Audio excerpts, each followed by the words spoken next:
CEO, football, चौकी in charge को, सबको सस्पेंड कर दिया। ये है योगी सरकार, यह है योगी सरकार। आज अगर घटना बताऊंगा, मेरे पूरे प्रदेश का आंकड़ा मेरे पास है, बहुत लंबा लगेगा सुन। हमारे ये विनय ठाकुर जी बैठे हैं, इनके समाज की, नाई समाज के एक लड़की कुशीनगर के हाटा कोतवाली में उसके साथ बलात्कार बंदगी होती है, लेकिन जिस तरीके से अपराधियों की कार्रवाई होनी चाहिए नहीं की जाती। आज यही हाल उत्तर प्रदेश में चल रहा है। आपके मिर्जापुर के साथी आए, वहां 3-3, 4-4 दलितों की हत्या हो गई, मौर्य समाज के 3 नौजवानों की हत्या हो गई, एक छात्र नेता भी था। और पकड़े कौन गए? भाजपा के पदाधिकारी पकड़े गए, जेल भी गए। लेकिन सरकार ऊपर नीचे है तो जेल जाएंगे, आप जेल जाएंगे तो छूट के आ जाएंगे। यही हो रहा। आज जब मैं सच कहने की हिम्मत करता हूं, सच कहने की कोशिश करता हूं, तो तमाम ऐसे ढोंगी पाखंडी लोग धर्म का चादर ओढ़कर कोई मेरा सिर कलम करने की धमकी देता है, कोई मुझे गोली मरवाने की धमकी देता है, कोई मेरी हत्या का सुपारी देता है, कोई 51 करोड़ का फरमान जारी करता है, कोई 20 करोड़ का फरमान जारी करता है, कोई 5 करोड़ का करता है, कोई 1 करोड़ का करता है, कोई हाथ काटने का फरमान जारी करता है, कोई नाक काटने के फरमान जारी करता है, कोई कान काटने के फरमान जारी करता है। ऐसे कौन से लोग हैं? ऐसे कौन से लोग हैं? ये धर्म के नाम पर धर्म की चादर ओढ़कर अपने को मठाधीश कहने वाले लोग 51 करोड़ रुपया कहां से ला के देंगे? इसलिए आपकी कमाई को दान दक्षिणा के रूप में लेकर के आपके ही लोगों का कत्ल करवाते हैं। ऐसे पाखंडी लोग जो हत्यारे हैं, जो सुपारी देते हैं, धर्म का जोगा पहन करके आपको लूटते हैं, आप हाथ से दान दक्षिणा लेते हैं, चढ़ावा देते हैं, और यही जमींदारवासी कृष्णों के चढ़ावे दान दक्षिणा से अकूत पैसा जो आता है, उसी पैसे को खर्च करते हैं कि स्वामी प्रसाद मौर्य का सरकार चलाओ, हम तुम्हें इसका नाम देंगे। स्वामी प्रसाद मौर्य संघर्ष करो, स्वामी प्रसाद मौर्य संघर्ष करो, हम आपके साथ हैं। इसलिए साथियों, मैं कहना चाहता हूं, इन पाखंडियों को तो हम 1 मिनट में सुधार देंगे।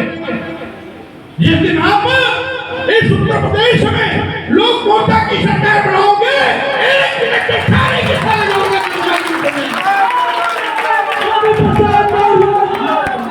स्वामी प्रसाद मौर्य, स्वामी प्रसाद मौर्य।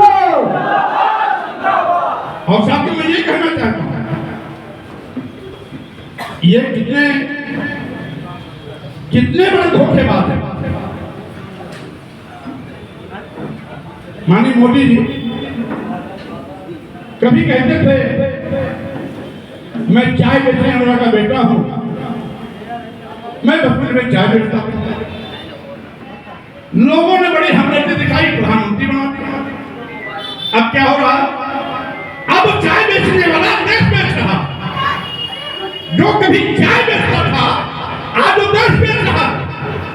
आपको मालूम होगा, देश के सभी बंदरगाह बेच दिए गए,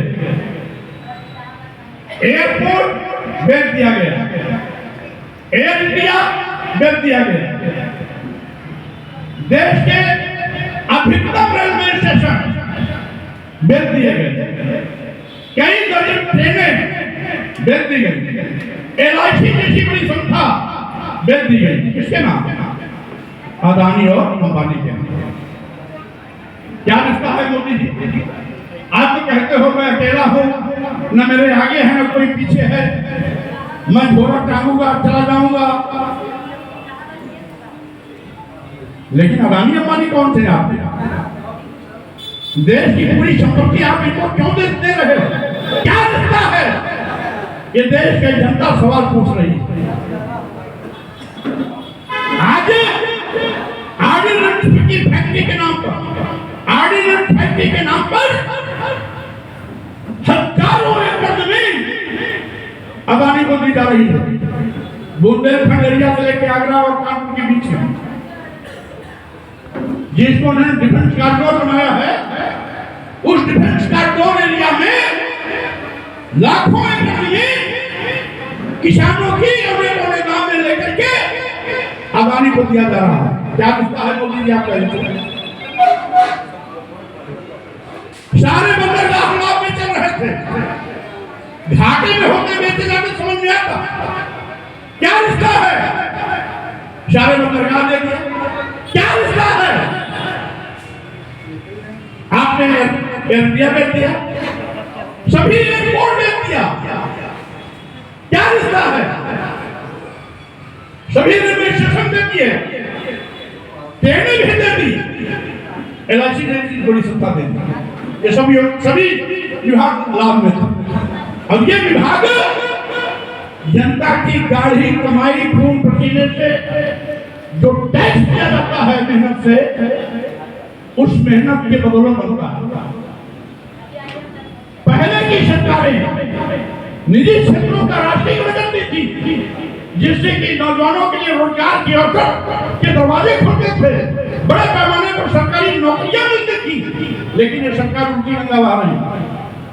ये सरकार की जो सरकारी संपत्ति, सरकारी विभाग है, एक एक करके मोदी जी अपने चहेते उद्योगपतियों को देते जा रहे हैं।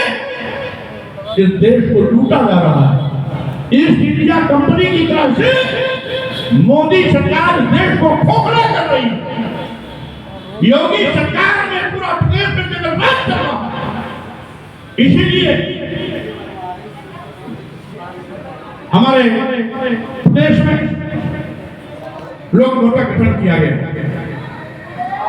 जिसमें अपनी जनता पार्टी के साथ साथ राष्ट्रीय समानता दल, समय पार्टी, जन सेवा दल, लोक समाज पार्टी,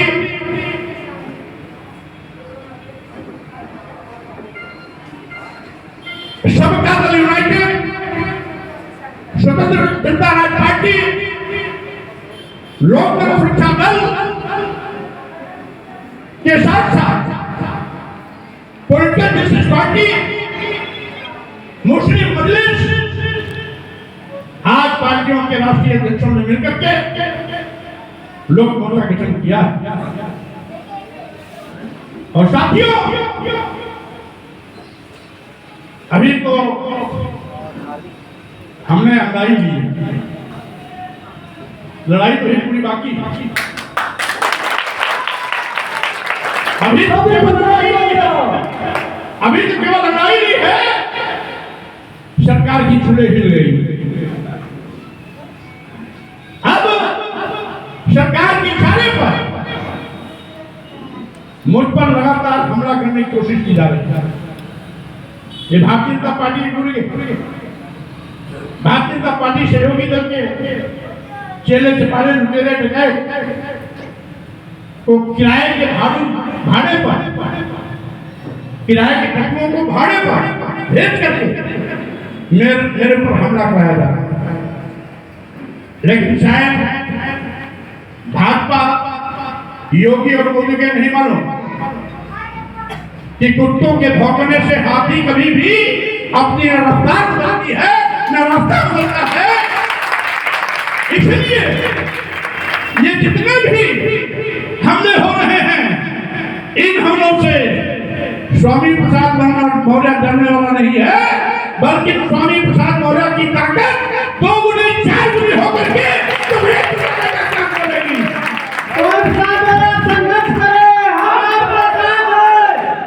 इसलिए साथियों, मैं आप सबसे कहना चाहता हूं, आज यहाँ लोक मोर्चा से संबंधित पार्टियों के कार्यकर्ताओं की बैठक है। ये कार्यकर्ताओं की बैठक इसलिए रखी गई है जिससे कि सभी पार्टी कार्यकर्ता आपस में एक दूसरे से पक्की बोल रहा है।